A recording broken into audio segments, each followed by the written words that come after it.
Now, welcome back to MSBA 609 Strategy for Business Analytics.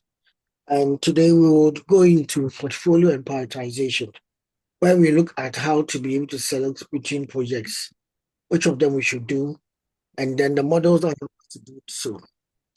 By the time we finish today's session, we will be ready set for next week, where I'll be bringing data. We'll be analyzing the data to be able to make decisions based on some of the models we have learned so far. I understand that you are learning how to do clustering and you are learning how to use the K-means. Is that right?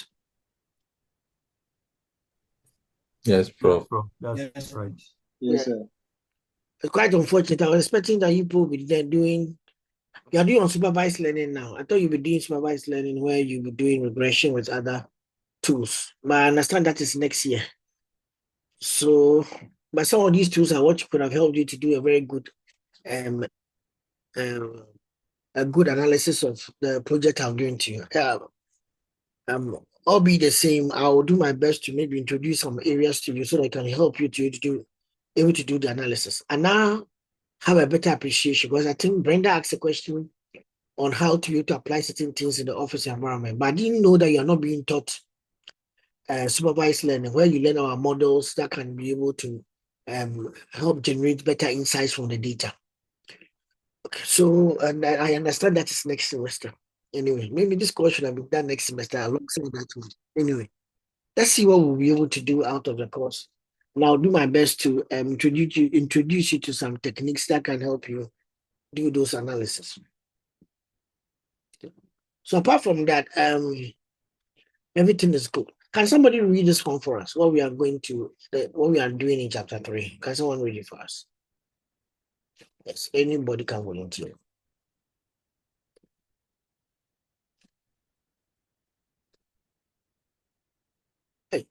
Volunteering to everybody is quiet. And Caleb, will you want to read it for us? Prof, I've raised my hands. I want to read. Okay, I will go ahead. Okay, having a list of good ideas is easy. Choosing where to invest your limited time and resources is hard. It's using economic logic instead of emotion and politics. We will cover powerful prioritization frameworks like cost of delay and weighted shortest job first. Your task is to generate more use cases and then score and rating your first.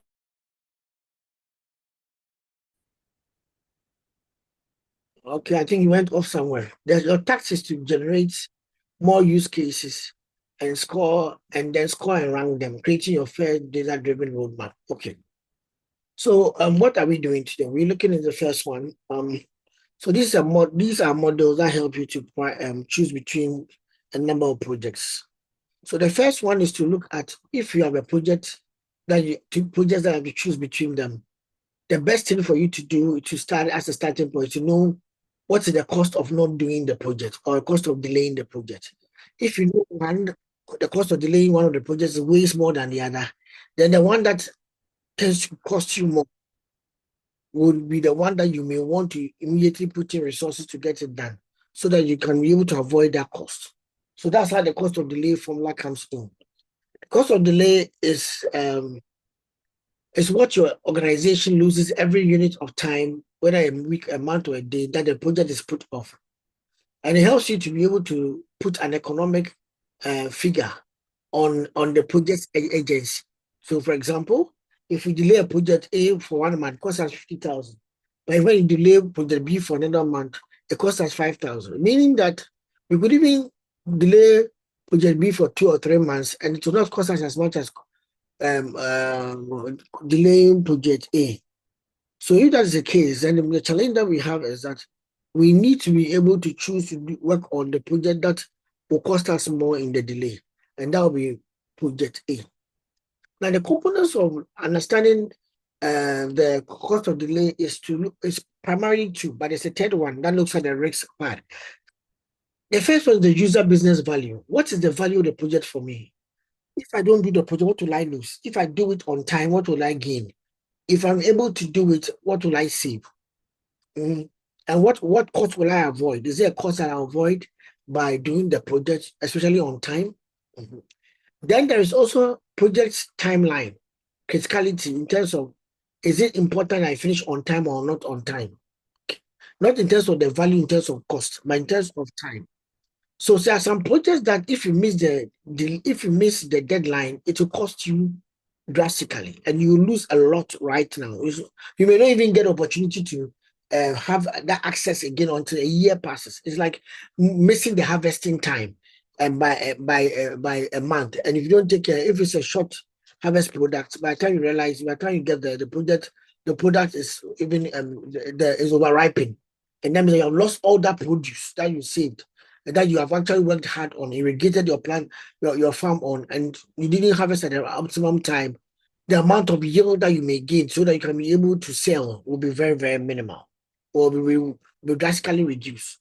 So when we say that you tend to lose more or immediately and drastically at the time that you meet a fixed date. We call that project a high decay project, a project that its time criticality is very high. Then there's also a low decay project, the one that even if I wait for next month, even though I'll miss a few things, I still can be able to gain more. I will not miss that much. Like project A, I'll miss only just 5,000 a month if I'm not able to reach it on time. So our objective is to try to make sure that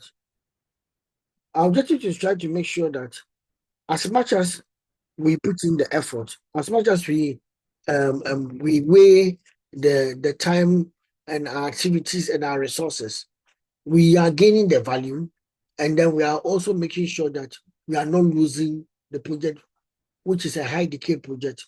If it's a low decay project too, we are able to put in the resources that fast to be able to make sure that we minimize the long-term decay that could happen.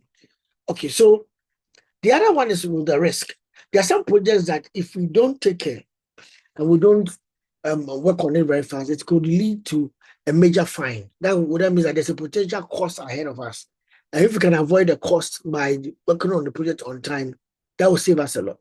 Or doing the project and taking advantage of it now is an opportunity enablement. It could actually unlock other critical projects for you. For example, at this point in time, you have taken a program, this particular program, the MIS, the MBA 609, the MSBA 609, or MSBA program.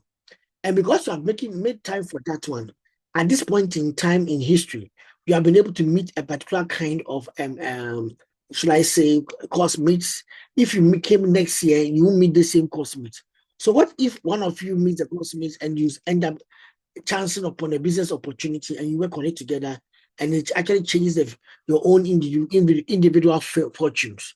So there's an opportunity enablement. You even met someone like me or someone like Professor Wusu or Professor Erica Fodazi, who's our HOD. So technically, at this point in time, it could have you are meeting these people has unlocked or certain opportunities for you.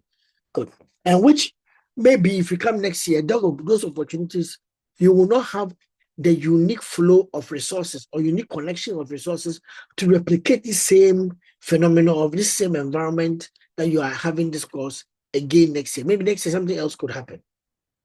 Can you imagine that somebody who wanted to do a master's in 2019 and postponed 2020, only for 2020 to come and then COVID hits. So his master's has to be going abroad to go his master's became a big issue. He couldn't go to the US again to do his master's. He lost that opportunity. So sometimes there could be an opportunity enablement that will come from that this in a project if you are able to gain or maximize the time that's available for you to be able to step in or participate in that particular project. Okay. And the simplest way for a student to be able to calculate the COD is to use the formula, the user business value times the time criticality or the decay. So let's look at two potential examples.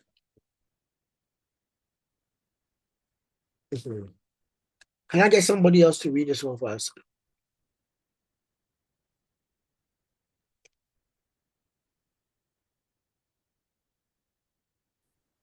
Yes, Winnie. Yes, sir.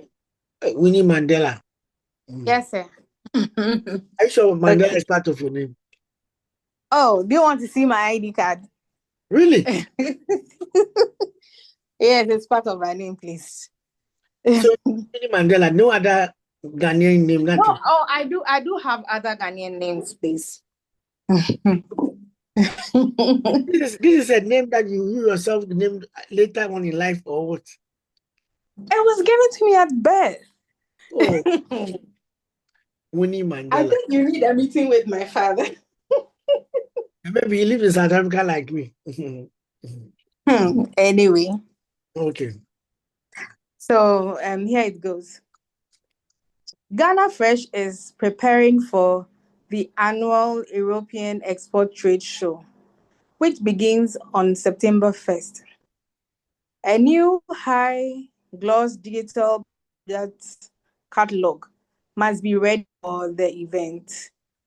The estimated new business revenue expected directly from having the catalog at the show is 150,000 Ghana cedis. If the catalog is ready after September 1st, it misses the show, and that revenue opportunity is effectively lost for the entire year. Interesting. So what is the user business value component? Who can guess? What is your user business value component?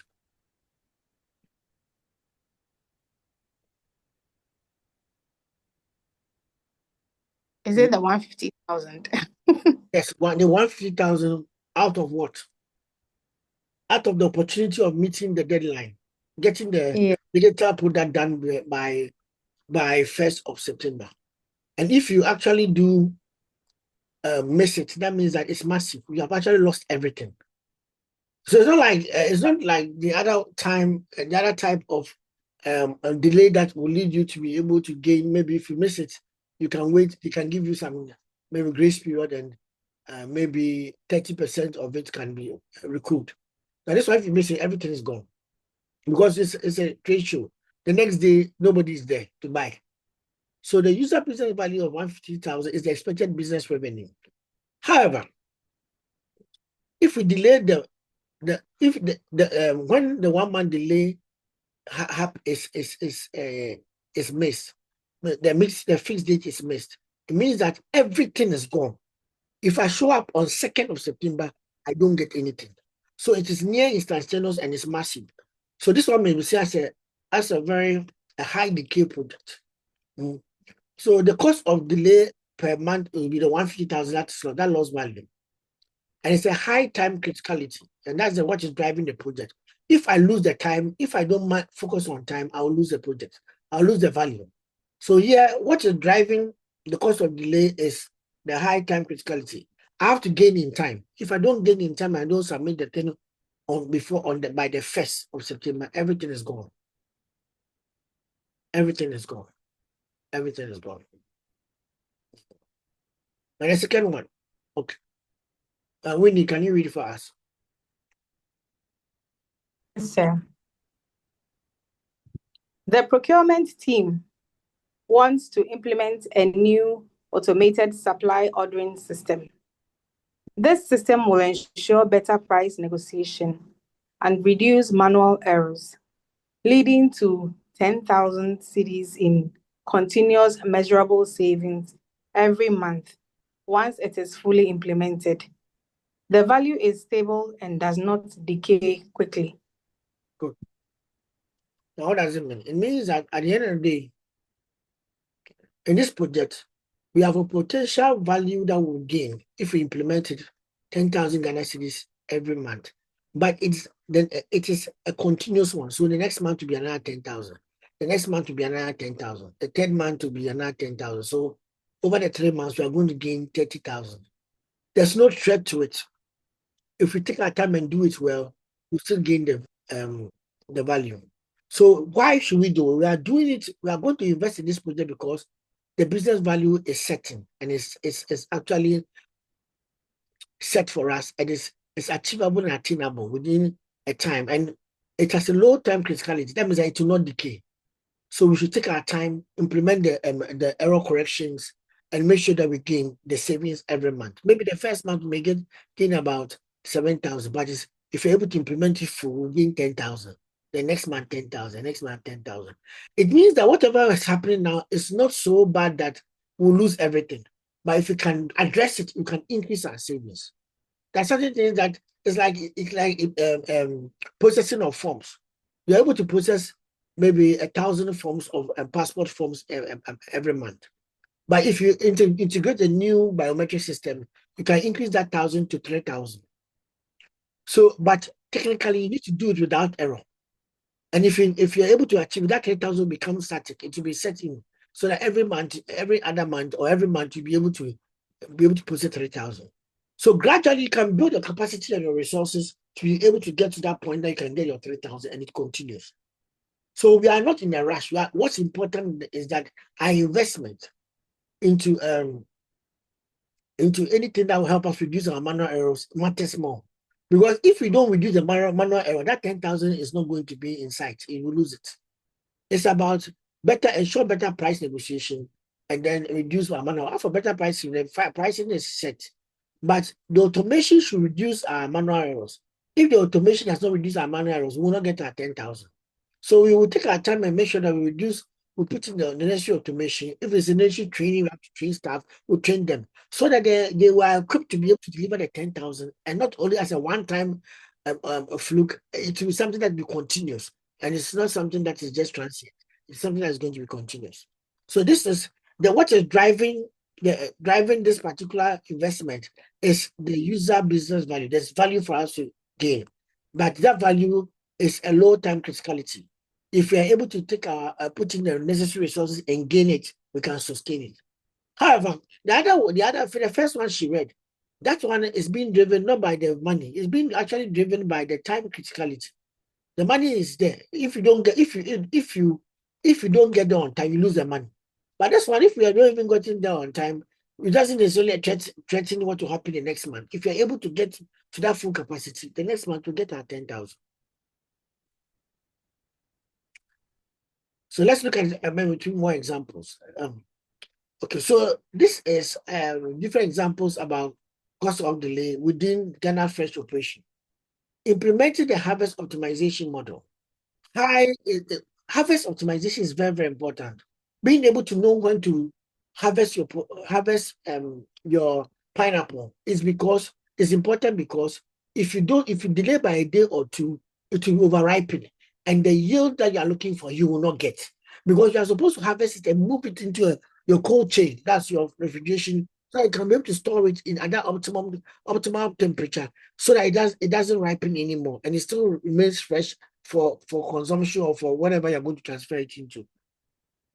So this is of high time criticality, and it has an enormous cost of delay. Anything that causes us to lose it, we are done.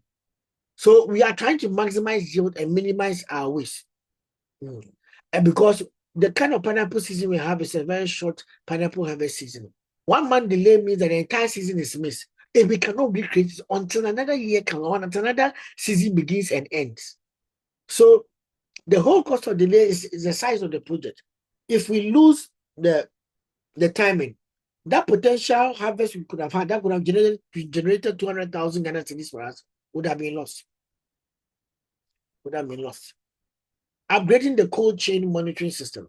There are times that for a firm like Ghana Fresh, we told you in the beginning of the semester that one of their challenges is harvest timing. Another challenge that they have is their logistics challenges, being able to know the timing for logistic resources to be brought, and then to be able to deliver what is required of them.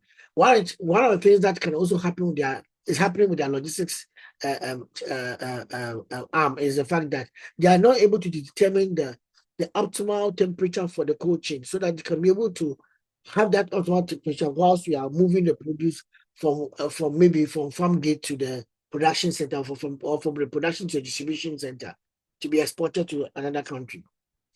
Now, any delay in that cold chain, in the transportation, and then in the fall in temperature could actually spoil the product or will increase the spoilage rate. So every month of delay means an ongoing measurable loss due to customer rejection and product degradation. So by the time we get there, we have lost much. The customers are not interested in the product, and that is it. We have also lost money. We may even end up losing a very key client because of that. So the risk reduction is what is driving us. If we are not very careful, it's not just about time, it's about the risk to our value. If you're unable to get our produce there on time and when the optimal temperature, we will get there and spoilage rate is high, our product gets rejected, and then we lose any savings that we could have gained from the yield of the pineapple that we have. The last one has to do with a simple logistics cost analysis tool.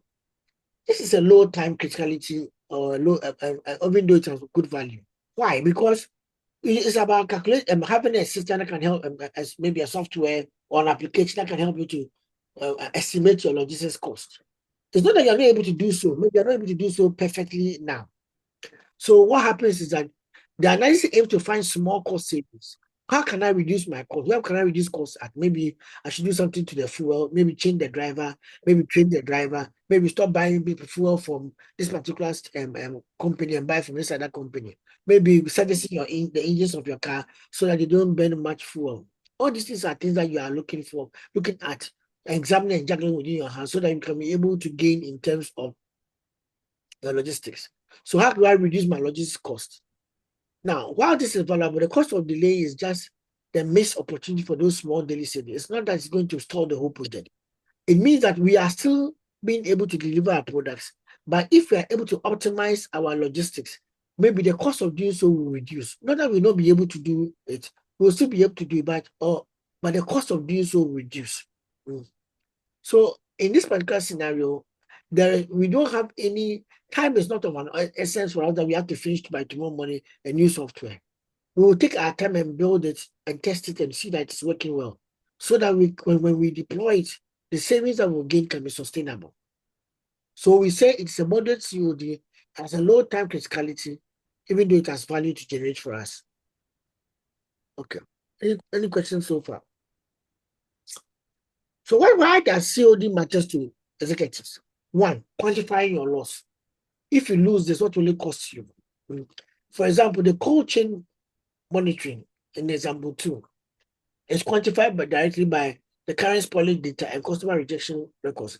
If you have got high spoilage data, that means that by the time we opened the cold chain or the carrier at the production center or the distribution center, we realize that this percentage has gone bad. Then the customers reject it. So if you have high customer rejection and we have got high spoilage, it means that we actually have to do something with our cold chain, either upgrading it and also do something with our harvest optimization, so that we can be able to harvest on time and make sure that the products do not go bad.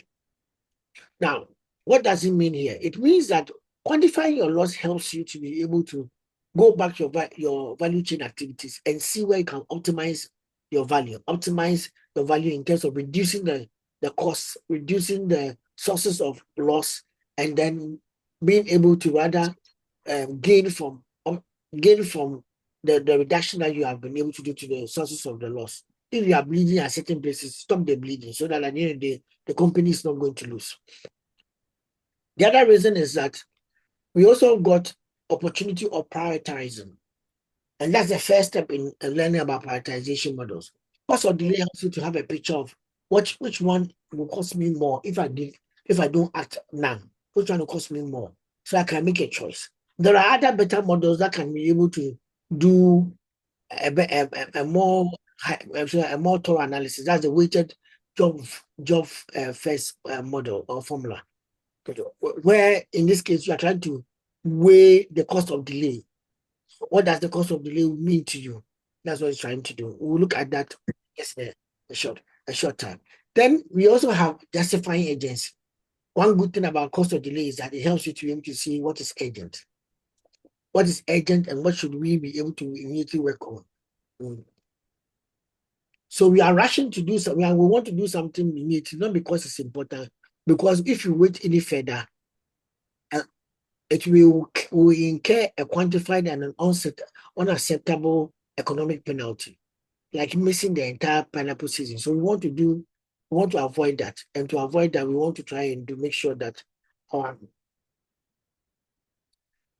we have been able to understand our cost of delay, be able to point out where the source of delay is, and then be able to address it in a better manner. Okay. Thank you. Any questions so far?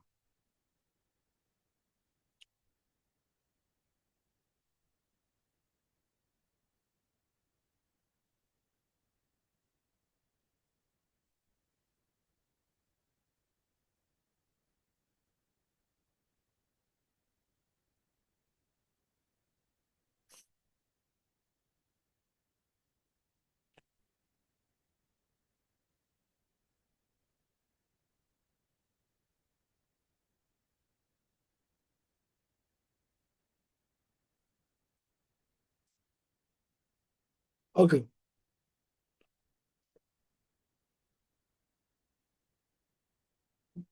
Let's go to the weighted shortest job first. Now, before we go to weighted job first, I want 3 people to tell me a scenario in their workplace in which they are able to, they have made a choice based on assessing the cost of delay before, or anything in their own personal life, in which maybe could be even coming to do this program. You have been postponing it, and now you sat there and saw that, look, this is the cost of delay. If I delay further, I may not be getting any dollar to be able to pay for this course anymore. Now, can the people share their own understanding of the cost of delay in application to their office or their activities in their own personal life in terms of decisions? Yes, I've seen a come up. Who is the person?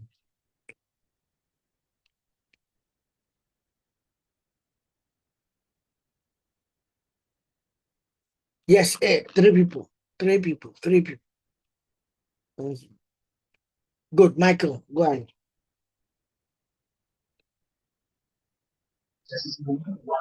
Hello, class. Hello, folks.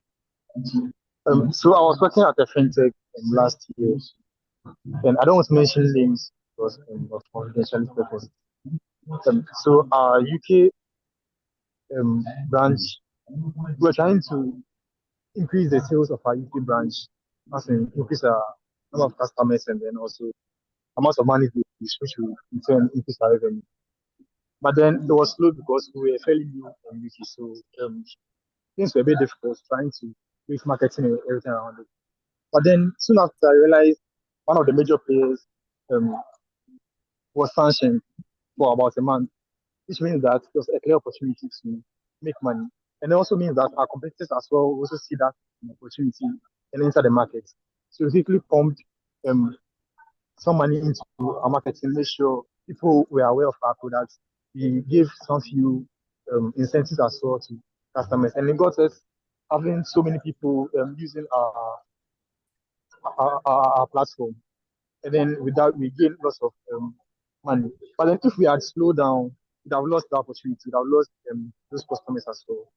Yeah, so though this round we didn't lose, but if we had slowed down a bit, we'd have lost the opportunity that came for us to increase our revenue and our customers as well. Okay. That's my example. Michael, this is good because you are trying to say that you weigh your cost of delay. And if you delayed, you would have lost the market's response coming to you. And you'd have actually have to share it later with somebody, or you'll be the late in the market race, and others would have been ahead, which will cost you more to convince them to move from the other product that they are now bonding with to come to yours. So your first entry Yes. into the market was your advantage, and the cost that you avoided was the value you gained was the market response and the loyalty to you being the first to enter the market, and that is very is quite heavy because it's quite valuable too. But if you miss it just by a day or two, another person steps in. You have to put in more effort in marketing to be able to convince consumers who are now adapting themselves to a new platform to leave and come to your platform that they don't even know about. So you are right by that. Thank you very much. Winnie, Ejeado, yeah. So those are my other names actually. Okay, don't worry. Winnie Mandela, Ejeado, okay. Yes, please. I'm actually not talking about something personally, but something I observed. Okay, I think I was in the uni when, almost entering the uni when Ariba came to the scene, okay, and Vodafone was already in the system. okay. Just that the Vodafone SIMs were very expensive and Yeah, very difficult to secure. You had to come to Accra and go to the One Touch office to get it. And then Ariba came in and they were selling it for 7,500 then. And almost all my age mates, my colleagues, everybody had Ariba. So before Vodafone realized that, oh, we have to enter the market, MTN had already captured the entire market and they've been the biggest telco since. So I feel like the delay from Vodafone to actually open up, because I think after MTN came in, they now reduced the price of the SIM card to match what MTN was offering, but then it was too late. So the cost of not getting the market, that's how I see it. okay, that's interesting. Losing the market response by being a late entry, a late entrant can actually cost you. Okay, that's good. The cost of delay. Yes. So do I understand the topic now? Oh, yeah, yeah. You're actually trying to weigh between two decisions and Okay. ask yourself which of them will cost you more. Yeah. Okay. Then let's look at it. We'll come to the weighing them, how to weigh appropriately, and I'll use another formula to teach them. Yes, I see Lucia and I see SB. SB, are you Sheila Braco or Selena Boating? Oh, Sorry, I'm Samuel Banyan. okay. So what am I going? Yeah, hello, Prof. Actually, also on the same, We lost. completely a direct experience, but actually kind of a direct experience as well, was I think mobile money, right? MTN launched mobile money much earlier than Vodafone. So for me personally, yeah, the next one. So for me personally, because at the time I had a Vodafone SIM, but because Vodafone didn't have Vodafone Cash, I got an MTN SIM card, right? And I think Vodafone till that date, till that time is still paying for it because I think with mobile money as well, it encouraged more people to get mobile money and to get MTN numbers. And also with the fact that at that time, transacting or transferring money across networks was also hard. So it also encouraged more people, if they were interested in mobile money, to move to or to purchase an additional SIM or to move or port to MTN to be able to enjoy the mobile money service. So I think that cost of the locals are still paying for it in a way because MTN were the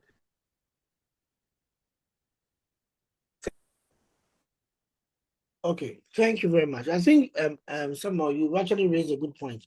But what I like about what you said is that never think that the market is waiting for you. So whilst you are sitting down trying to weigh the cost of delay and make a choice, the market can move. The market or the target audience can make their own choice and move to another offering or another place that they can consider to be valuable. So don't ever think that the market is waiting for you to decide and weigh between the choices. The market is too has its own choice and can be able to move further faster than what you think. That's something I can gain from what you are saying. Okay, good. I think Lucia, you put your hand up earlier, and thank you, Samuel. You put out your Oh, hand. Yeah. yes, Yeah. yes, I did. So I work for a food brand. Okay, go ahead. I,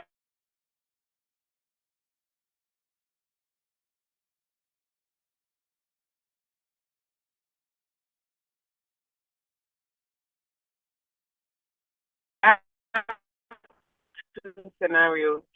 The first one is we got a local poultry.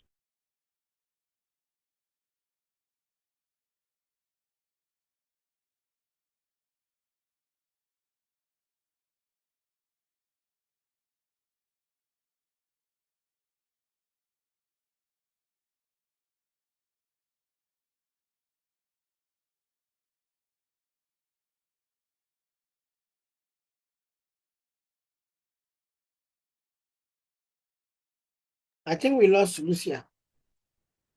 Okay, so let's continue. Unless somebody else has something to share. Okay. Abigail, yes, go ahead. Okay, Prof, please, there was this from a personal experience from buying something. There was this product that came out in the market. It was a beauty product, a cosmetic product, and they were selling it at a promotional price because it was new in the market.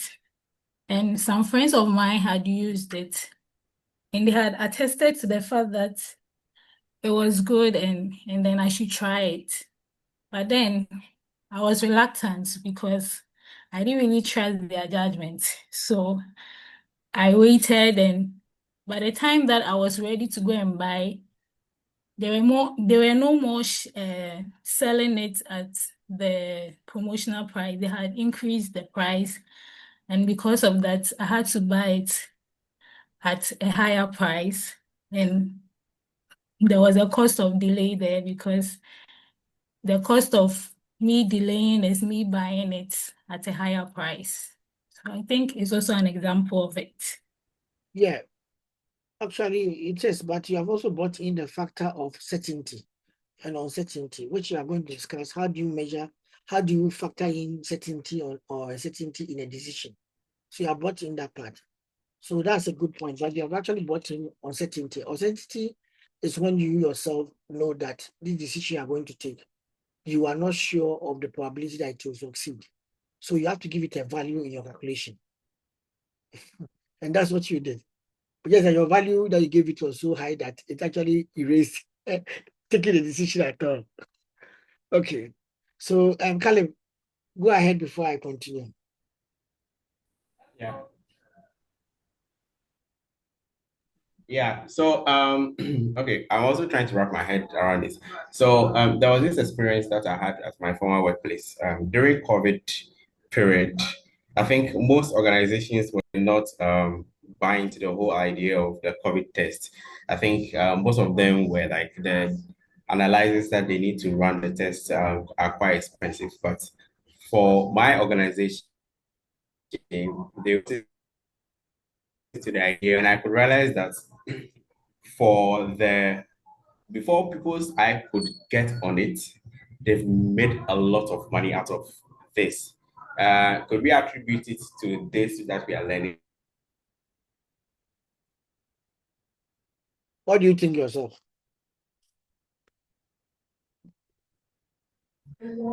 Yeah, so But the information you are giving, then that's what was accept. all right, yeah.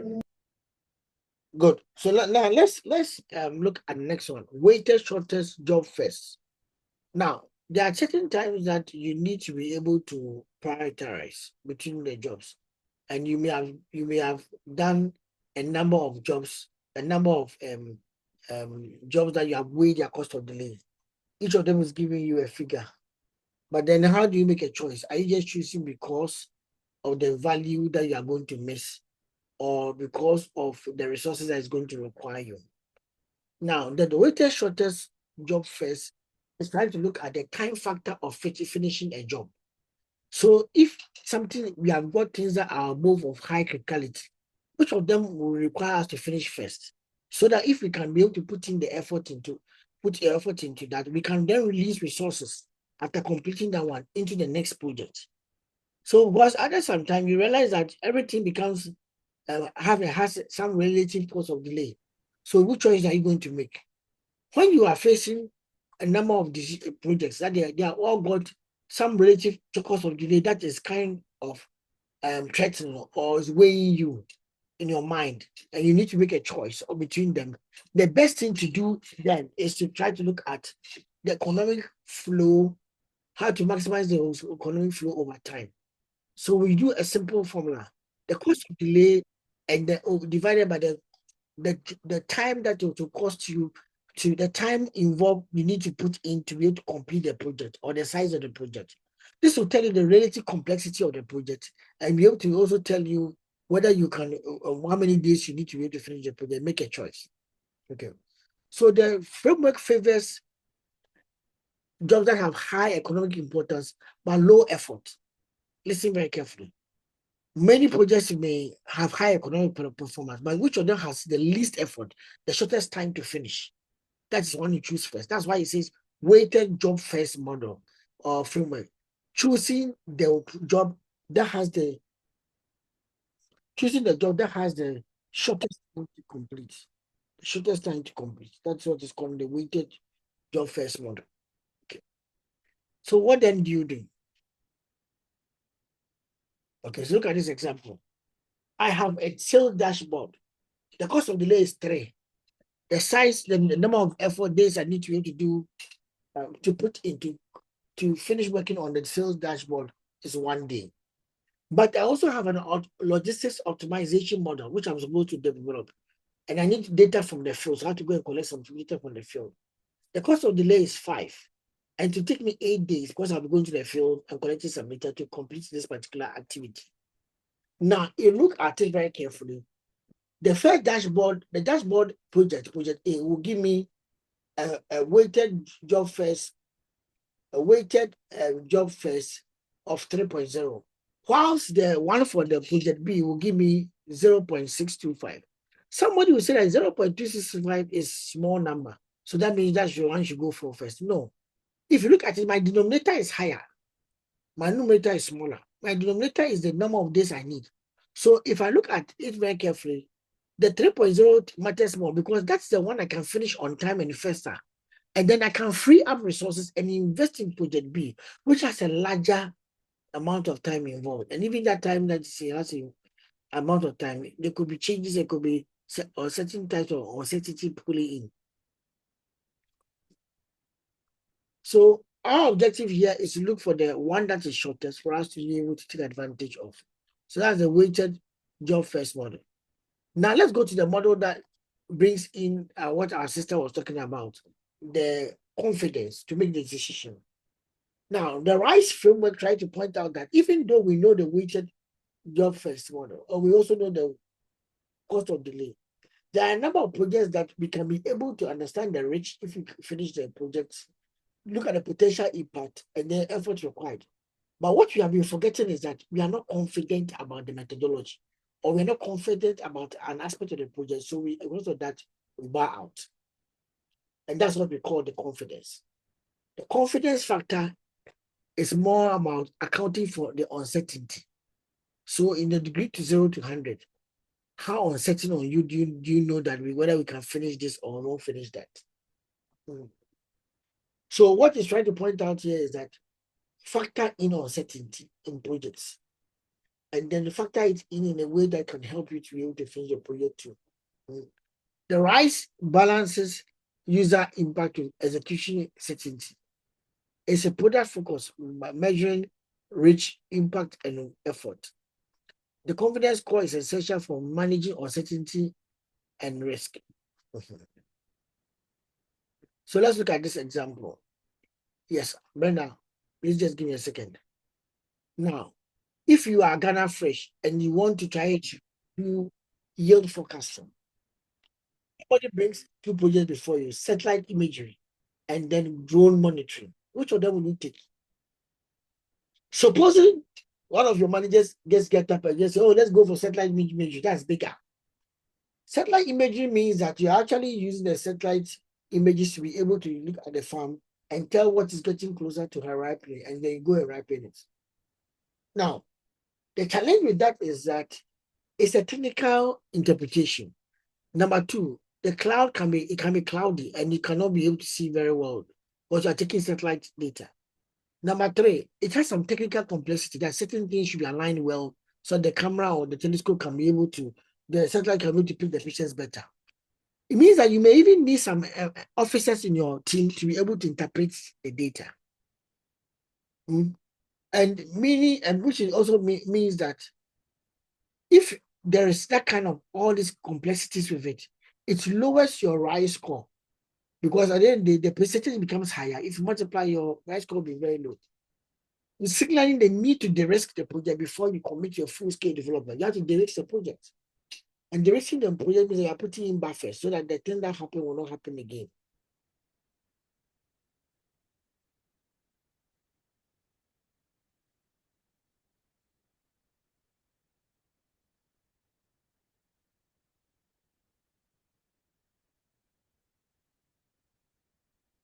Okay, good.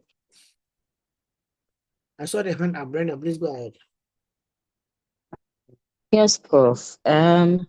So my question is, in all of this, is there a point where we would consider in terms of what we would rake in as revenue?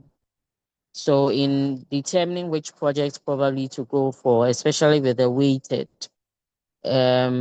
if the 8 days project is going to bring in more revenue than the 1 day project, do we consider the revenue coming in, or that is not factored in at all?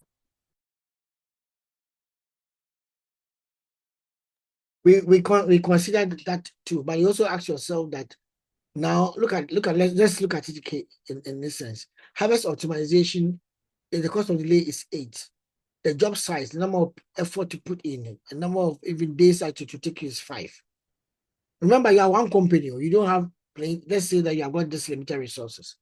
Then the daily sales dashboard is also relevant because you are selling every day and you want to be able to track it. It's medium value for now. The cost of delay is 3. The number of the cost of delay is 3. Please, can you hear me? Yes, we can. Good.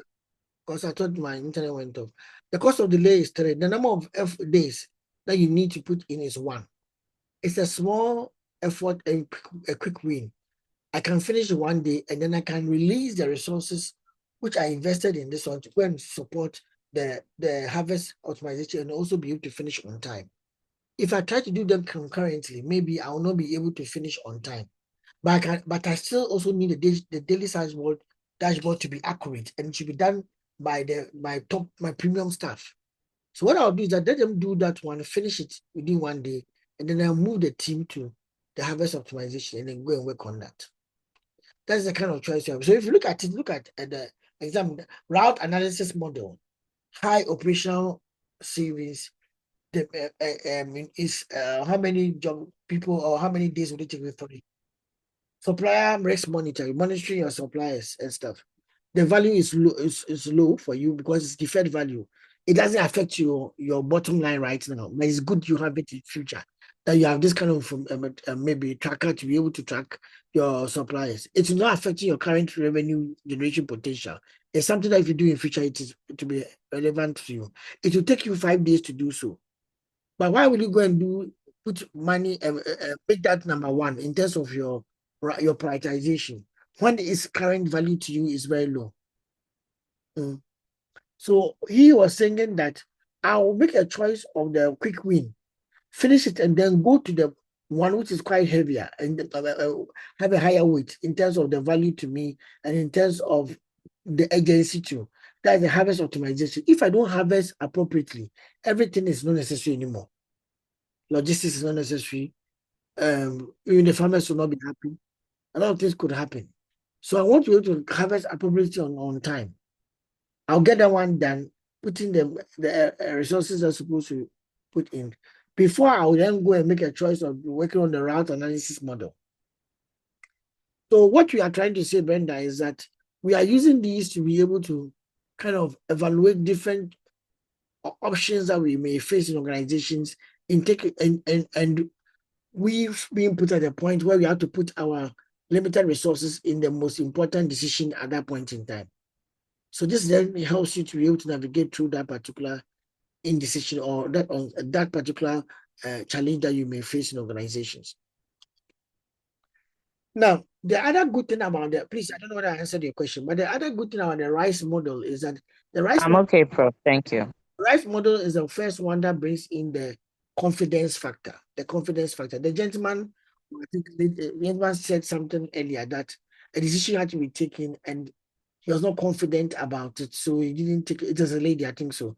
He didn't take it on time, and later took the decision later. Then it cost her more, but she was setting her heart that now she was convinced, maybe intellectually, to go. So she went in better informed than rather be going in out of emotion or out of a guess. Good. So sometimes what we are trying to do is to go in with informed knowledge instead of out of emotion or out of a guess. Good.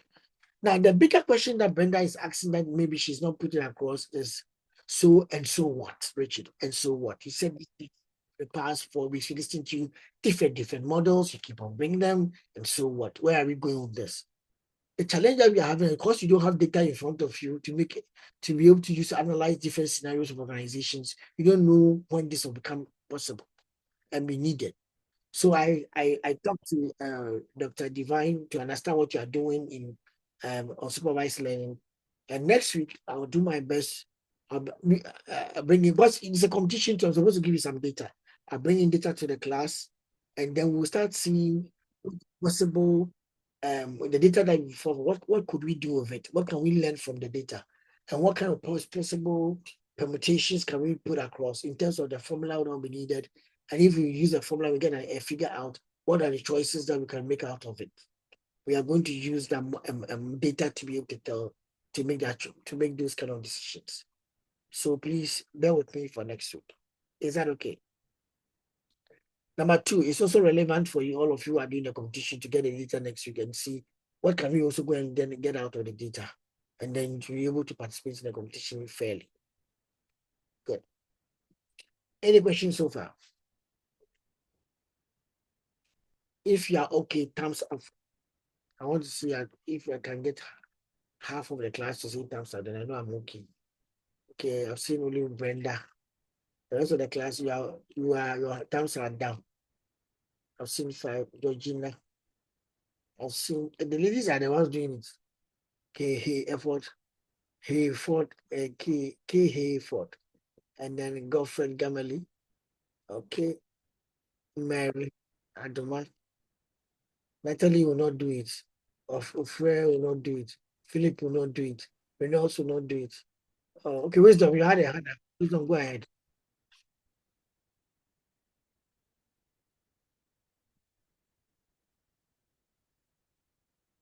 Wisdom, please go ahead and ask your question, unless you're raising your hand to show support. No, Prof, it's a mistake. Sorry. Okay, thank you. Now, so we have the cost of delay. We are looking at the weighted. What then do we need to do next? Our next step is to try to look into establishing the metric for knowing whether we have succeeded or not succeeded. We have talked about this earlier, indirectly in the previous sessions, that you need to establish quantifiable metrics. But not just quantifiable metrics, but metrics that can also speak to what you are, metrics that can actually speak to what you're looking for. So that takes us to KPI trees and the North Star metric, or North Star metric and KPI trees. North Star metric and KPI trees. Augustina, if you are here, can you read this for us?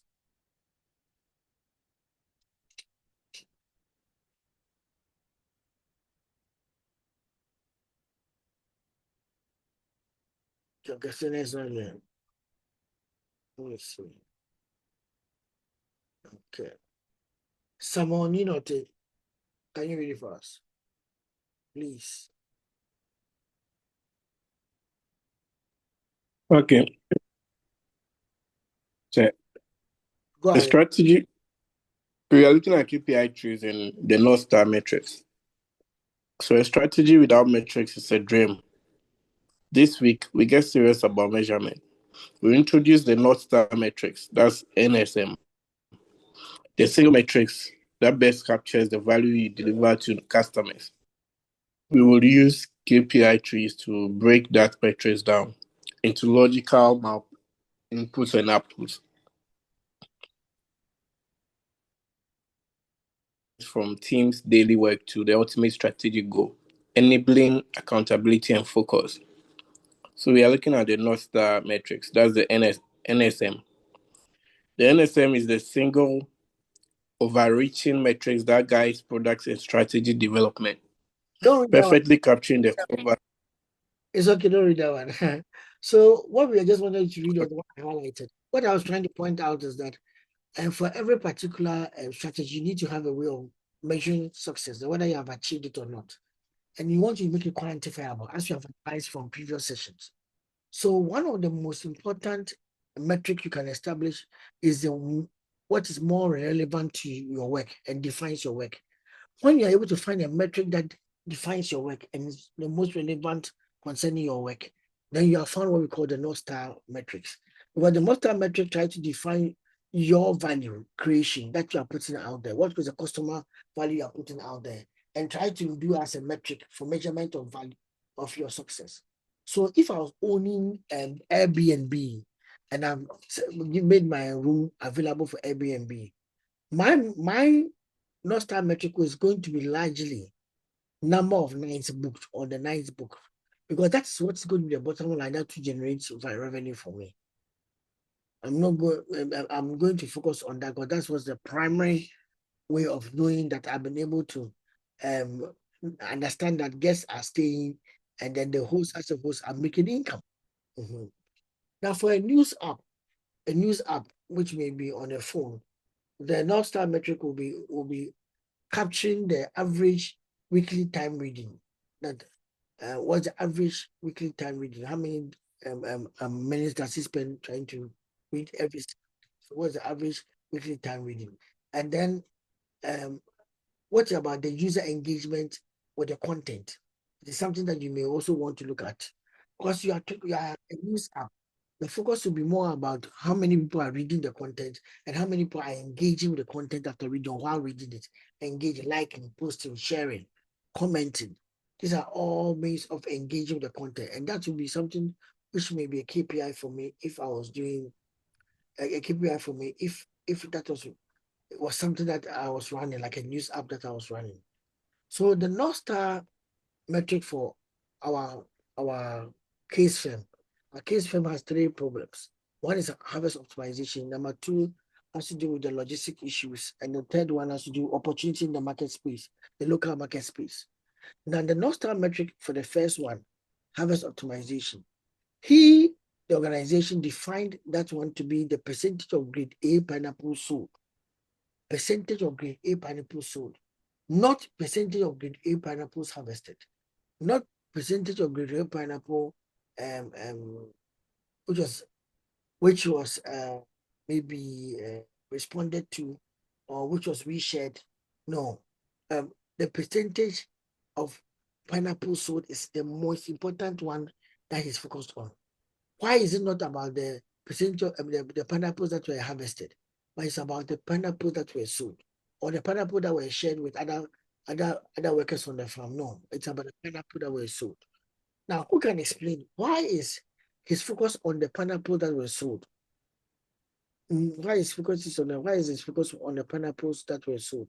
Percentage of the pineapple that were sold, which he gains by weight of the grade A pineapple divided by total weight of grade A pineapples harvested. Why is the metric for this one the single most important metric for harvest optimization be the percentage of grade A pineapple sold? Why?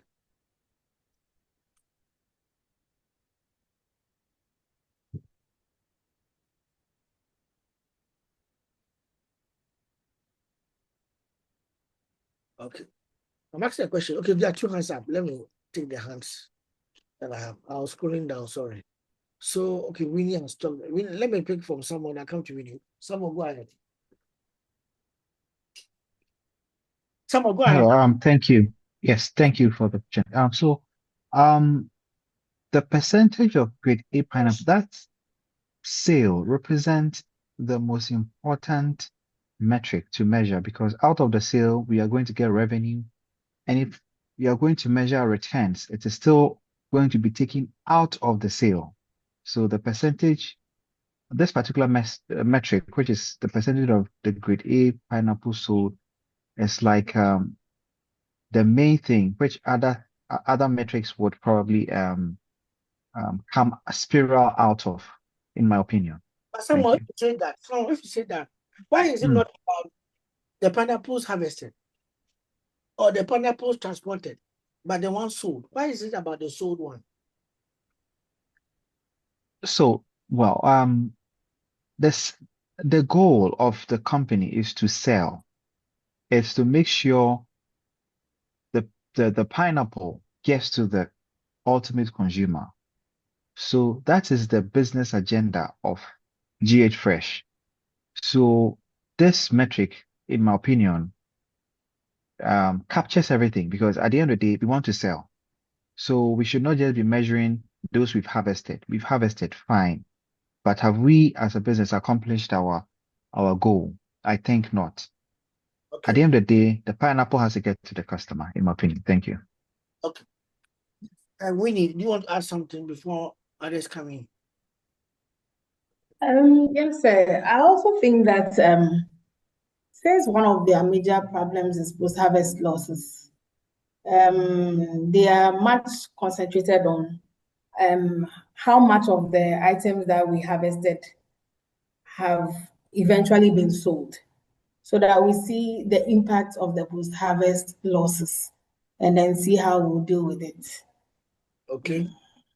Yeah, Dr. Asante, if you want something to say.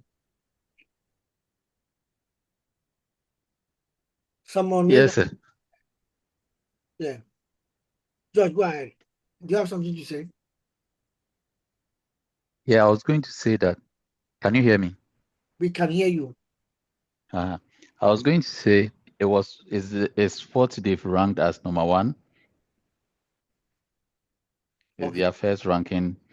Yeah. Yeah, you're right. It's what they run on number one. But I think something that I wanted most of you to look at is that we are thinking about quality and volume. Grade A is quality. Volume is more about what you are selling.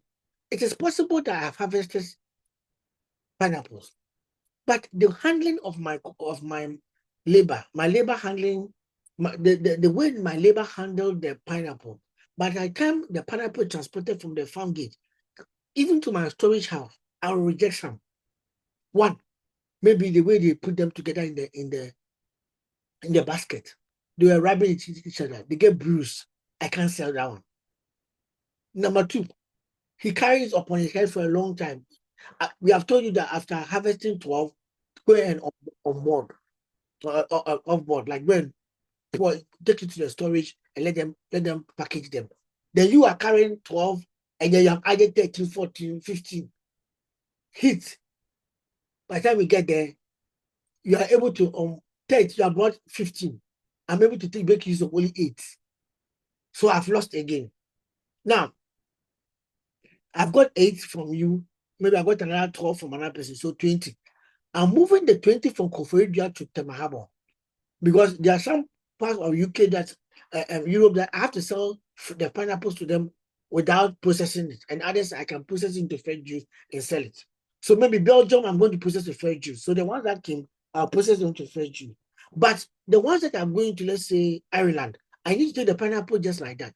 So I have a high I built this ventilation crates and I put them in the cold chain, which will put them in the optimum temperature.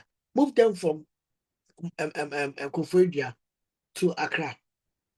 Now, on that day they are coming, they pass through the Brie part. There is a Odra festival or something going through. They stay in traffic for 3 hours. The cold chain machine is not able to hold on for the 3 hours. Maybe optimum temperature it can manage up to 1.5 hours. It's supposed to, or maybe 2 hours. It's supposed to be in Temao, closer to Temahabo. Unfortunately for me, they stay just at climbing descending the hill. They spend 3 hours there before they even enter Ayimensa and get into let's say Adenta. By the time the person gets to Tema, that my 20 that he's carrying, it is left with 4. So there are only 4 can I be able to give it to Masek or whichever company to take to UK for me. There is a UK rep or to take to Belgium or wherever to. There is an Ireland rep in the ship who is going to check the quality level before he boss on the ship. He takes it and it takes only the 4. He puts it on his machine, and as it is going, I don't know what happened. They went to pass through Somalia, the Somalia waters, and they shake them small through some terrorist action. Somehow, my pineapples survive. 3 of them are in good condition. 3 crates are in good condition. They take the 3 crates to UK. They open it, the UK standards and everything. There is a change in their timing. So they arrive in UK, but they have taken the hour, 1 hour behind. Somehow the shipping manifest couldn't factor in the time. 1 hour got missing, so they put off the cold chain for 1 hour, whatever it is. By the time my 3 crates come out, only 2 crates are tenable at for the European border. So at the end of the day, it is not how much I harvested, just as he said. And he said, I think it was someone who said that the bottom line is how many did you sell? How many did you sell?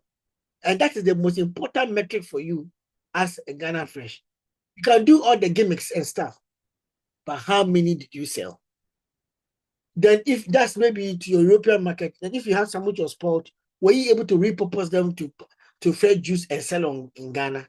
So that means that you can have grade A that will sell, and then grade B that will sold locally. Grade A was exported. So your what captures your best value is what will deliver, what will be said as you have actually done the business good, or the business deliver the business value offering to the customer. And all the 3 of you are right. But please, in the examination, if I should ask you this question, you should know that what I'm looking for is for you to tell the story of harvesting. Does not mean that you are selling everything like that. Ghana Fresh, remember, exports to European Union. 2 types of exports: fresh pineapples and then fresh juice. Then there is a new market they are trying to do, use the grade B pineapples to do a local fruit juice selling, and dried fruits in sachets to sell in Ghana. That's a new one that they are exploring. But what they are currently as their value proposition in the marketplace is fresh fruits and fresh pineapple being sold in the European market. Okay. Please, do you understand it better now? Or have I confused you more? But the other 3, they answered it rightly. You're not wrong.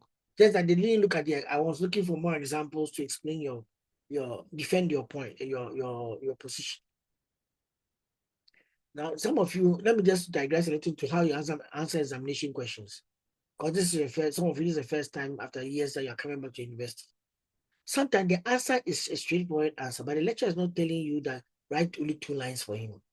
In fact, it would be better for you to write 2 lines for him, just as one of you answered today, this question. Then after that, here is my explanation, then you explain. So that in case you're just looking for the 2 lines, you can just say that, yes, I'm afraid that this because of that. But your explanation too can get you more marks, so that in case the marking schemes is 10 for that question that you're asking, the two points you raise could be just 4 points. The explanation could be 6 or could be 5. And then your clarity in your argument could be 1 mark more. So to get the 10 marks, you have to get the 2 points right, and you have to also be able to explain and give it flesh. And then you have to also write in a way that's legible so that you can get all the marks there. This is just free bonus to you about how we mark some of the questions, just for you to. So sometimes we write there this particular question 25 marks. When the lecturer writes 25, I know that he's looking for a number of points to mark. So the question he has asked, even if you have not asked, if you name 5 things or something, you should know that at least if there are 5 things he's looking for, I'll be able to identify. If I can break my answer into 5 or 4, minimum 4. If it is 4 things you're looking for, I can get my 20 and maybe 5 marks for explanation or something like that. So whatever it is, always try to be in the mind of the faculty and try to think about how he's trying to, what he's expecting from you in your answer. Is that okay? Is that okay? Yes, sir. Yes, Prof. Okay, then. Yes, Prof. Yes, bro. Now, Now that we know our North Star metric, to be able to work with it in organization, you need to decompose or deconstruct your North Star. Now, deconstructing your North Star is that what other metrics are important to be able to, that have to be achieved so that North Star will be achieved. What does the North Star depend on, whether directly or indirectly? Look at this one.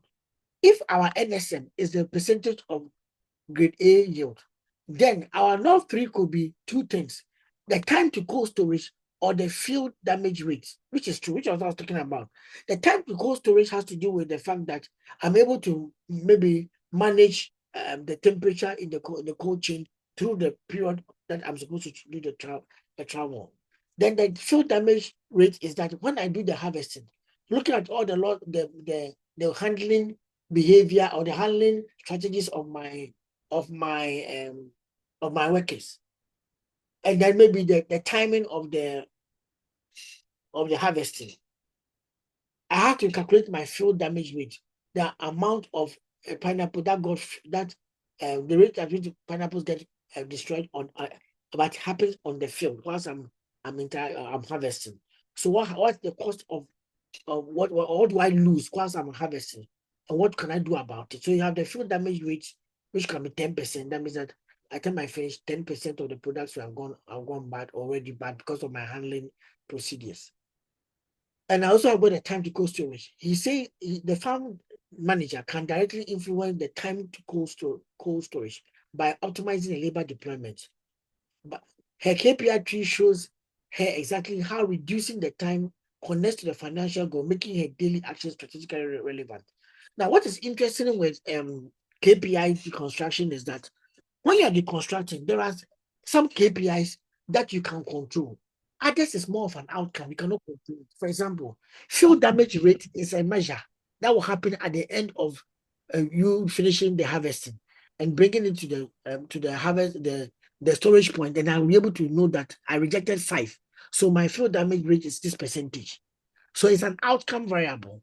But your time to cold storage is something you can monitor and do something about it while the thing is in transit.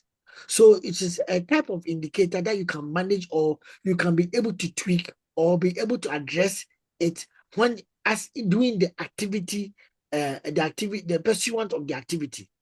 So we call that type of indicators that you can manage and be able to address in a manner that can even affect the outcome indicator. We call those one the leading indicators. And the one which are the outcome, or the one which is measured at the end of a cycle, or at the end of an activity, is what we call the lagging indicator. So lagging indicators are usually an outcome. They have been achieved already. We are observed at the end. But input indicators are things that are going by activity as an activity goes on. So I can be able to do something about it. Now, why do these things matter?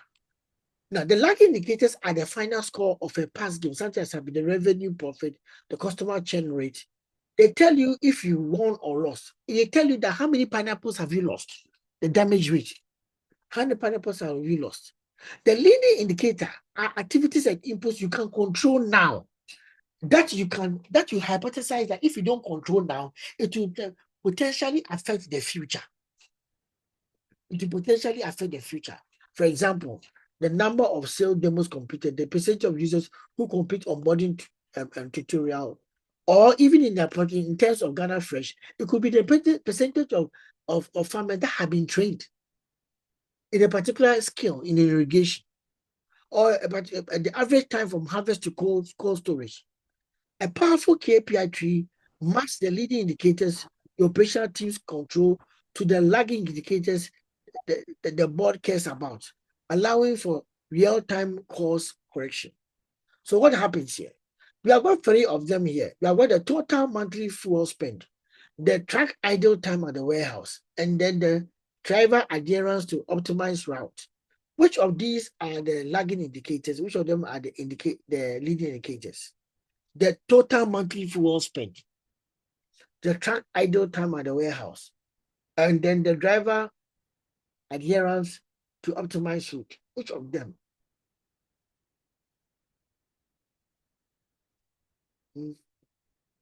Which of these? Yes, we are engaging ourselves. This exams time. We are engaging ourselves. Which of these are lagging indicators or they are leading indicators? Yes, Winnie. I was still thinking. So I'm thinking that the total monthly fuel spent is as a result of the truck being idle, and also as a result of the driver maybe not using the optimized route. So the total monthly fuel spent could be the result of the main one. Yes, miss. Yes, miss. So which of them is the lagging, which is the leading indicators? The adherence to optimized routes, I think, will be leading. Okay. What about track idle time at warehouse?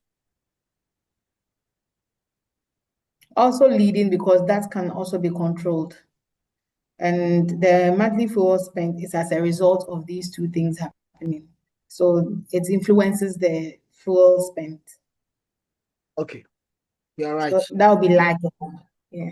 Not lagging. So the total monthly fuel spent is your lagging indicator, but the track idle time at the warehouse and the driver adherence to the route are leading indicators that the logistics manager can actively track and reduce, which will in turn reduce the lagging indicator.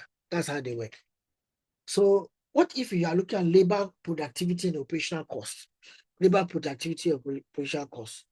If I'm examining my labor productivity and then the cost of managing that labor, my first indicator will be percentage of workers completing their daily safety and training checklist. So I want to know how many have finished their training, especially their safety and their daily safety or training checklist. If they are finished, I can be able to use a checklist to be able to measure those who are finished and those who are not finished.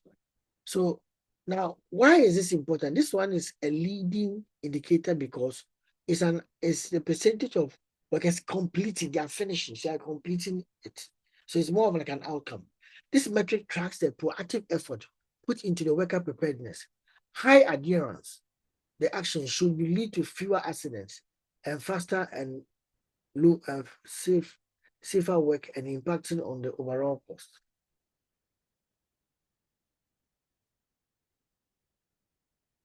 The next one is the total cost of labor as a percentage of revenue. My total cost of labor. This metric is a final financial outcome related to labor. It affects the wages, productivity, and accidents that occurred in the past. So I will look at it because it measures the overall labor in the unit, labor expenditure in the unit. I'll look at it in terms of what I need. I'll look at it in terms of admin and outcome. So it's a lagging indicator. While the previous one, in terms of the percentage of workers completed daily safety, is more of a leading indicator. Now the cold chain management. Cold chain management, we want to make sure that we have an optimal temperature for the cold chain as we are moving up and down. Okay, the percentage of time cold storage temperature is within the optimal range. Good. It's a leading indicator so that we can manage it as we travel and move. This metric controls tracks the control action applied to the produce environment, maintaining the optimal temperature. That's the action and ensures better outcome. That's a longer shelf life and less spoilage. Okay. Spoilage rate. That's a lagging indicator. Spoilage rate at the end of the day. The weight of spoiled product at the distribution center. The result of the entire cold chain process from farm to distribution. It confirms the eventual loss and the financial impact of earlier failures in temperature maintenance.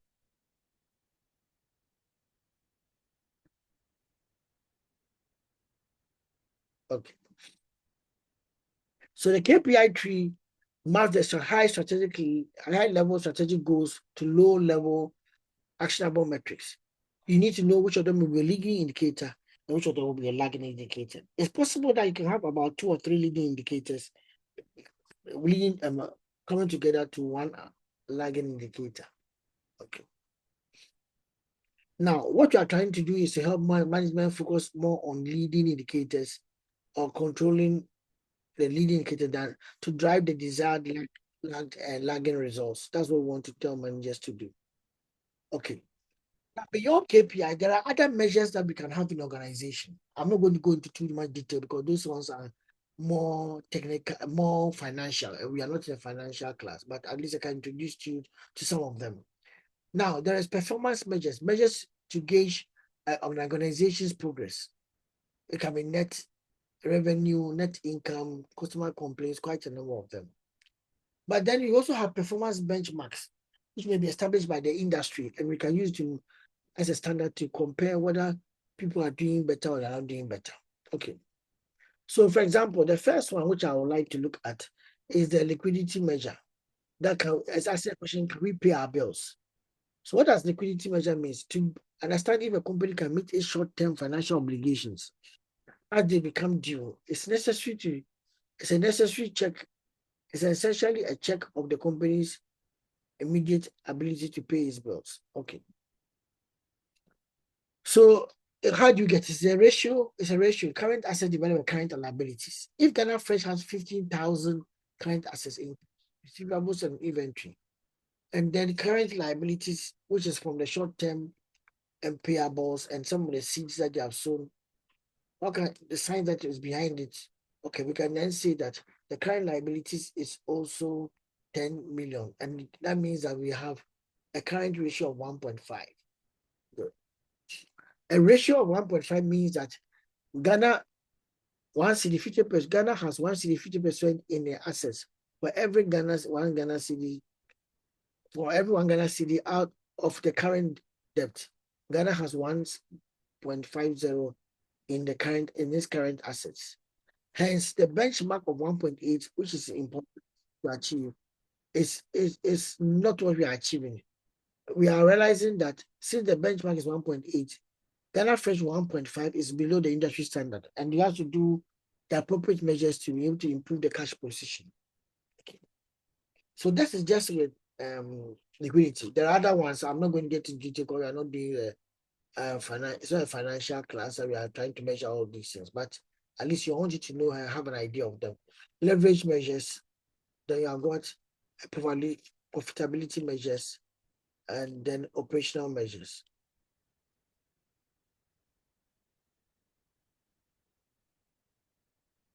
Okay. Good. The other one, so there is also the profitability measure, and then there's the operational measures.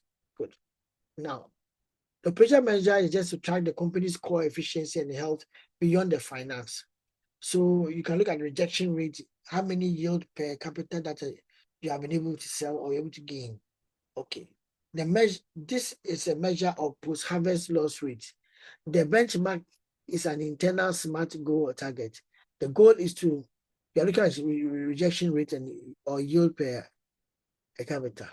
The goal is to track and minimize losses in production processes. So when there is post-harvest loss, where are we going to look at? We look at the weight of discarded product, the products that were rejected, over the total weight of products which were the total weight of products which were harvested, pineapples were harvested, and then how many of them were discarded. When we look at it, if the current loss is 1.2 kilograms out of the total of harvest of 15 kg, then it means that our post-harvest loss rate is 8%. However, in dealing with our managers, if the post-harvest loss rate acceptable within the industry is 5%, then 8% is currently higher than 5%.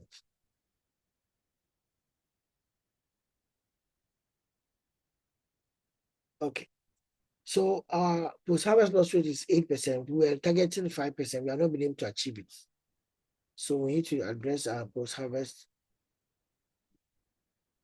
We need to address what all the things that could help us to be able to reduce it to 5% and below. And that can come from what we do operationally. What can we do operationally to reduce this? Okay.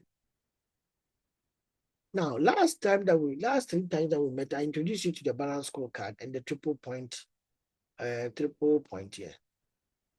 The triple P, sorry. The triple P. So, but today I'm just trying to bring your mind back onto it that the mathematical formula I've been showing are always skewed towards financial measures. But organizations are not just about the money. There are people, there are processes in it, and there are customers that you have to deal with. So, balance scorecard established by Kipland was a model that helps organizations to go beyond the finance and look at other implications. One of the implications is looking at how the project relates to customer attraction and satisfaction. How can we gain their trust and even satisfy them beyond measure? There's a metric called the buyer satisfaction score given by the European retailers and on quality and reliability. So when customers see some of these type of scores, they are very happy and they are attracted to your product. Okay. Now, objective here is to be able to manage the customer well so that you can be able to increase his willingness to pay. If you have a high buyer satisfaction score, it justifies a premium price. Okay. Now, what internal business process relates to organizational efficiency and speed. Okay. That's, for example, cooling time. The time from harvest cut to being placed in refrigeration. That time that you are harvesting the thing, you are conversing on the market, on the plot by plot. If you hurry up, you can get it into the cold chain, and then we can optimize the value of the product by the time you optimize.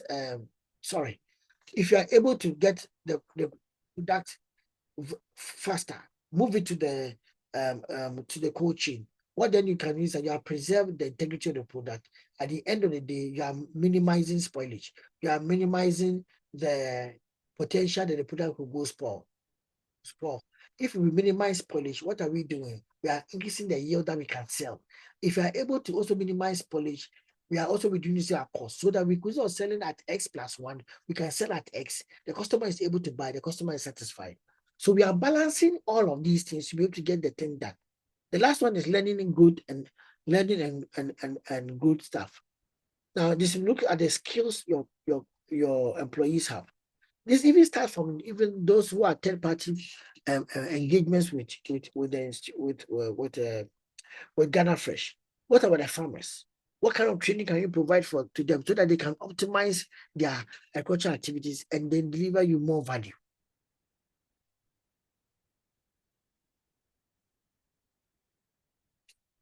So Kaplan is saying that balance customer with internal processes and learning, provide adequate training to train your staff.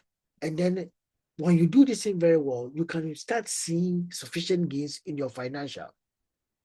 And it can even have an impact on your export profit margin because now you have satisfied customers, you have satisfied European retailers, and they would like to do more with you. Okay. Please, is there any question on this? Then we have the triple bottom line. The triple bottom line has 3 pillars: people, planet, and the profit. Whatever you are doing, we know that you are going for the profit already. Achieving a return of your assets, your return on your investment is something common. However, there are other dimensions that you could look at. The impact on the people. Establishing fair conditions for your workers to be able to work in so that you can increase retention and productivity. Number 2, the environment, reducing documenting a reduction in water usage through the drip irrigation over 5 years. In this scenario, what are you trying to say? When we document the reduction in water usage per parapole through the drip irrigation, we are saving water. We are also trying to make sure that we are able to have a smarter work environment. Now, if we are able to do that, and we are meeting, which enables us to meet the EU's environmental mandates, it means that Ghana Fresh is now mandated to be able to sell and can sell at premium products, as a premium product. Then the profit economic is more about what you have gained economically if you are going ahead to do it.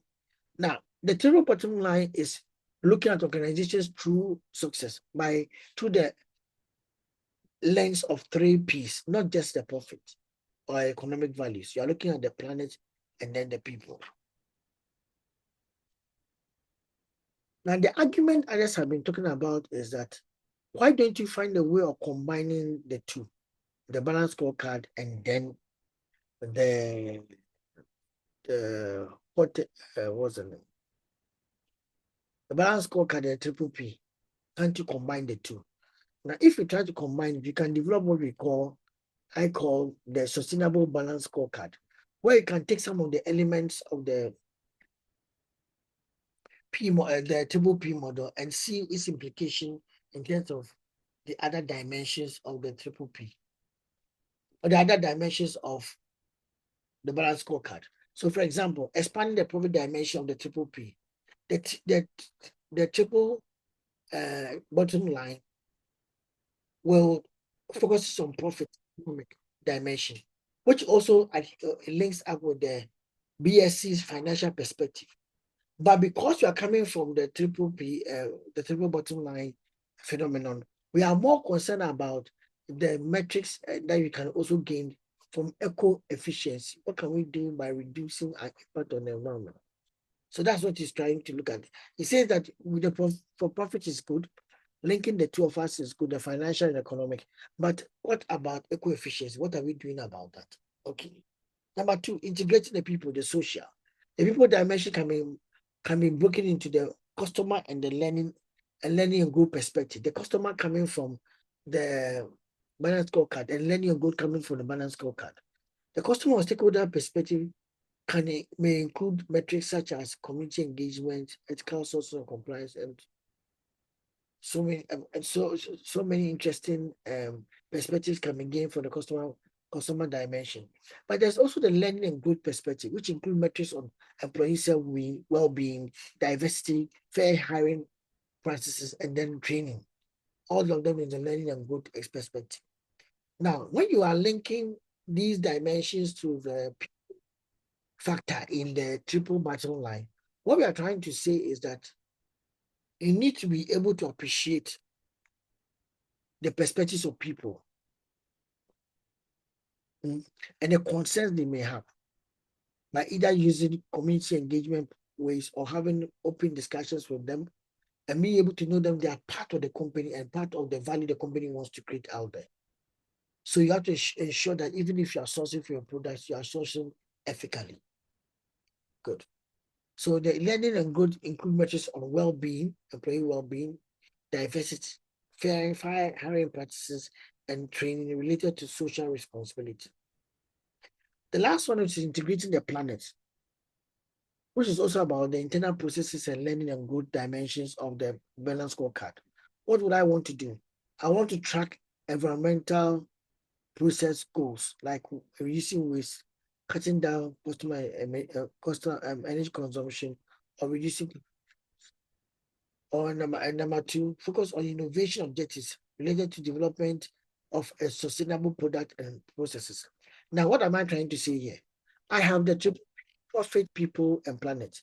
Which dimensions of the balance scorecard can apply here? In the planet, which is being environmentally conscious, I will look at my internal processes. What can I do so that I can have a better environmental impact than a poor environmental impact?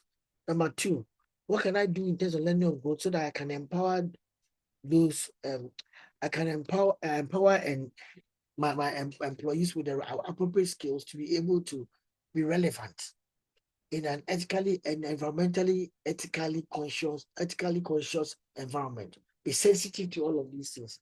It's about growing my employees with that sensitivity in their mind. So I'll combine those two. An example here, the planet objective, reduce the environmental footprint. How will I do it in terms of balance scorecard? I'll focus on my internal processes, minimize my packaging waste, and increase my recycled content. The metric, percentage of packaging sourced from the recycled material. Then if you're able to achieve it, then reduce the cycled content to 50% at the end of the year. Financial, and still under the environmental dimension or the planet, reduce operational cost, total water and total energy and water expense lagging. Okay, decrease these costs by year on year and see the outcome.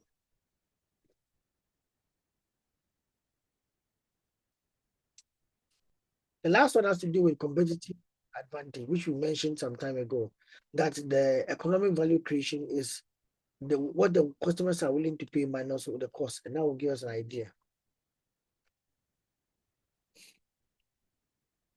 What the customer is willing to pay and what's the cost.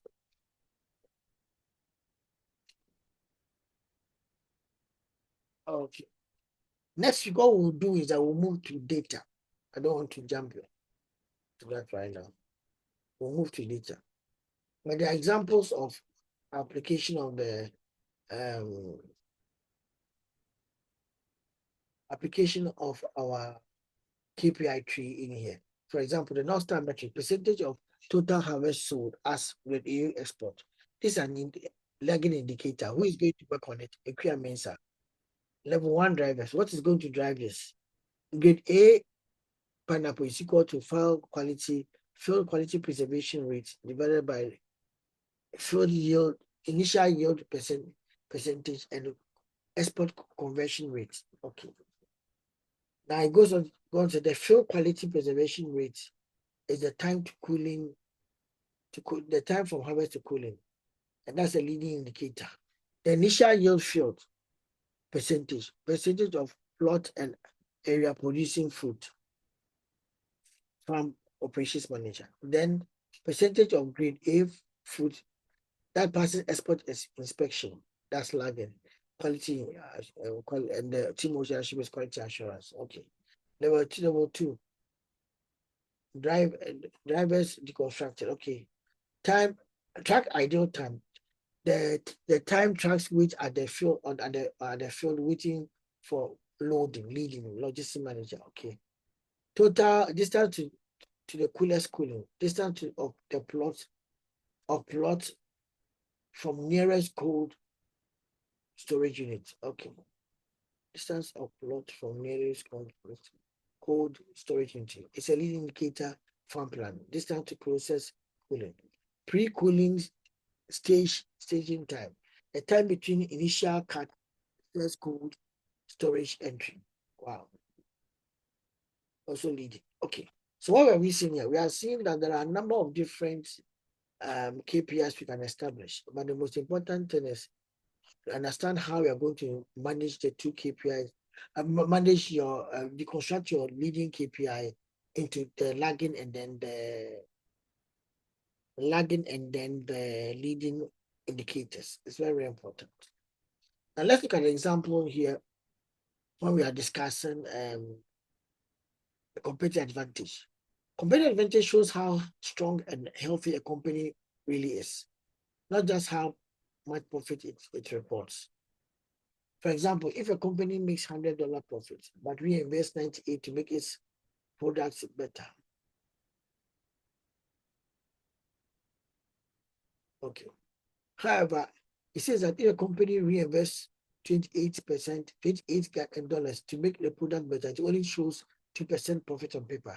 However, its true strength has increased because the customers are willing to pay more for its improved product. So even with the low profit, such a company can still have a high economic value creation and maintain a competitive advantage. Okay. So let's look at an example. Using IoT, that's Internet of Things, to cold chain sensor to guarantee freshness, traceability, allowing major European buyers to pay a premium price. Okay. So what do? We will increase our willingness to pay. Why will you increase our willingness to pay? Why will you increase your willingness to pay? It's because your strategic objectives is to differentiate the product. If you differentiate the product will stand out differently. And people may be willing to pay more for it. And how are you going to do that? You are going to use IoT chain sensor, artificial intelligence chain, cold chain sensors to be able to guarantee freshness and traceability allowing major European banks to European buyers to pay a premium price. Okay. The next one is efficiency and it says a decreased cost. Deploying a harvest optimization model predicts ideal harvest dates, minimizing post-harvest loss and labor waste. So we are achieving efficiency by reducing our costs in harvesting, or our cost, our cost of labor and harvest. Reinvestment, maintain or increase the to pay. By reinvesting profits into the advanced irrigation system to conserve water and ensure consistent supply, improving long-term reliability for buyers, so that in the long term, whatever is going on, we are ensuring that whatever our farm is producing, it will be something that's relevant, something that has got long-term reliability for our buyers. Why? Because we are putting in advanced irrigation systems in a manner that stores the water or conserves the water, but ensure consistent supply. So in terms of reinvestment, we are maintaining and increasing the willingness to pay. What we have here is just a comparison that tells you that as for different actions, you may need to have a different EVC component. For example, in differentiation of your product, your objective here is to make sure people pay more for it. Efficiency in delivering the product, you want to reduce the cost to them. Reinvestment, you're going to maintain the price or even increase the willingness to pay because you have introduced more interesting things. Okay. So next week, what we'll do is now pick these things that we have been talking about and place them into an institutional context like Ghana Fresh with data and see what we can learn out of that. Thank you very, very much.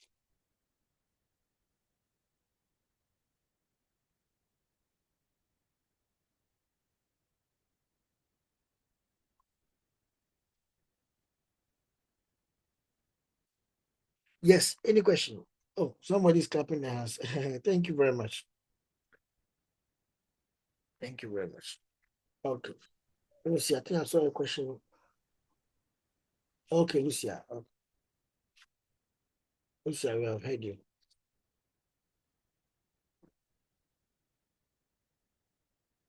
Good. And while here, I just wanted to make an announcement to you. I think last week we began the announcement that on the 18th I'll be launching 4 new books on AI that we have put together with the team. AI and creative economy has some creative economy stories, content entrepreneurs from Ghana, AI in the music industry. Some of the musicians in Ghana were interviewed and what they are using AI to do. AI in society, AI and freelancing, which is positioned at the African and global perspectives. These are 4 books, and not only books are we honoring, we are also discussing AI and how it's changing the way we learn, the way we see things differently. So come and join us from 9 to 12 with President Kufuor, and then we have the European the High Commissioner to Ghana from Australian High Commissioner to Ghana, who is a fan of what we have done. One of the books, in fact, one of our core contributors was an Australian. So he sees this as a collaboration between Ghanaians and Australians in furthering AI in Africa and beyond. And I expect you guys to attend. Please, there is a registration link that we share with you when we put on the class platform. Make sure you register. If you're not coming, make sure you get your brother to attend on your behalf, because I will ask you whether you came or not. Brother, I know you are busy. You will not be able to show up. But your brother or your cousin can come on your behalf, or one of your employees, you can send them to attend on your behalf. But I'm encouraging you that please come. And if you come, you have time, try and see me and tell me that you have attended. I said I'll see you and maybe take a picture with you. So please, yes, please come. We'll be showcasing some interesting things that I've actually learned from you guys in class. And I'll be talking about that, this particular badge of MSBA 609. There's something interesting that I'll be talking about. So please, come and support the initiative. Come and support the initiative. Come and support the initiative. Thank you very, very much. So I will see you there. But I'll see you class. Yes. For it's next 2 weeks, so it's 18th of November. So next 2 weeks. Please register. Let me share the link again. Please make sure that you register. Please make sure you register. Make sure you register. If you're not attending, let your brother. Don't come and just be registering because you probably register because you'll be giving marks. I will not be giving marks for registering. So, but register. And if you come and I see you, that's when I'll consider if I'll give you a mark. So please register and please attend. We are doing it in a room that has a very large sitting capacity. And we would like to have very good interaction. By the way, if your company thinks you want to, we have got some good sponsors, Trillium Ghana and a number of one or two others. But if you think you want to sponsor such an initiative as a company, you can also reach out to us. We also try to get 1 or 2 secondary schools to attend because we want the knowledge to be impacted even to the next generation, the future generations. So please, MSBA 609 2025. Please attend. Thank you very, very much. The link has been placed. Beatrice, go ahead. Beatrice, go ahead. Okay, good evening, Prof. Thank you. Please, would there be a chance for virtual participation? Hey, this question there, if I say yes, then it means that at the end of the day, you won't come. I know that for such events, there is some streaming link that we made available. I'm still begging. Okay, Okay, yes. So I've answered. thank you, sir. Thank you too.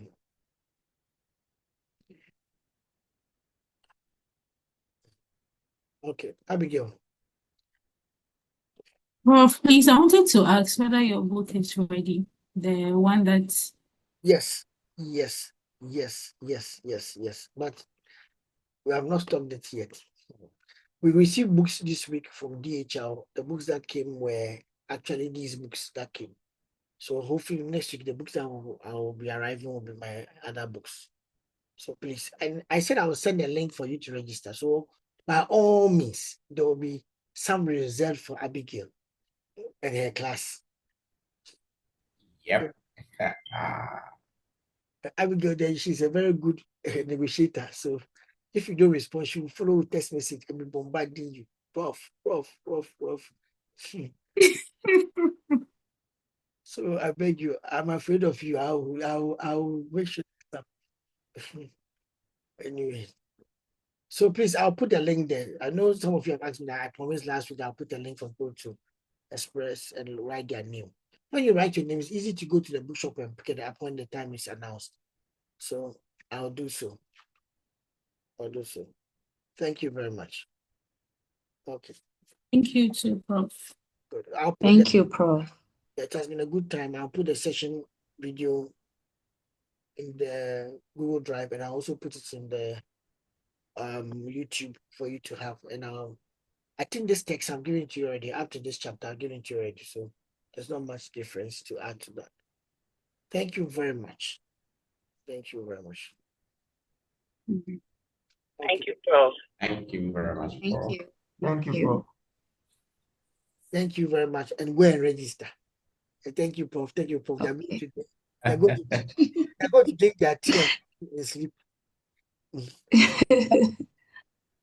Okay, then. Thank Prof, we will come. We'll try and come. We'll come. We are registered. I like the way Yeah. she said, Prof will come. Calibration. We will Oh try. yeah, I just finished my registration. We I've will just finished my registration. try and come. That means that we are not coming.